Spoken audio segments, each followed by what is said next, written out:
if U.S. Postal Service leaders are mad that people are accusing them of trying to mess with the election, perhaps Postal Service leaders should stop messing with the election. A judge has ordered that the Postal Service stop sending out a misleading voter information mailer to Coloradans. Our state's Democratic Secretary of State and Attorney General sued to make that happen over the weekend, after most of you probably got the mailer. I mean, it's not like the mail carrier is going to march back to your house and take it off your kitchen counter. Politics guy Marshall Zellinger, help me understand.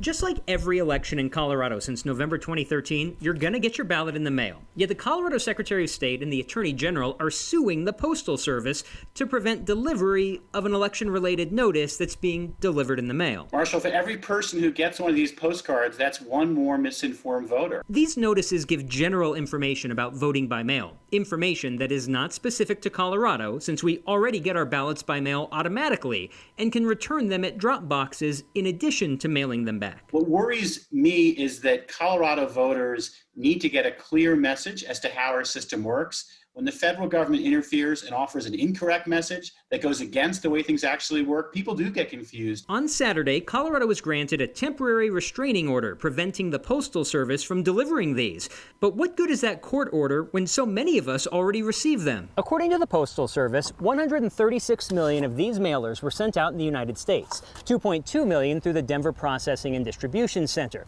The USPS estimated that through Saturday, when a judge granted a temporary restraining order preventing these from being delivered, 1.66 million had already ended up in Colorado mailboxes, about 75%. So how do you undeliver the mail? And for the 1 in 4 yet to receive it, does the state expect each postal worker to pull it from the stack of mail that ends up in your mailbox today? I do think it's fair to ask the Postal Service to use their best efforts not to distribute what is knowingly false information that would misinform Colorado voters. In a filing with the court, the Postal Service wrote that 30 USPS employees spent 20 hours on Sunday searching for undelivered postcards to take them out of the mail stream.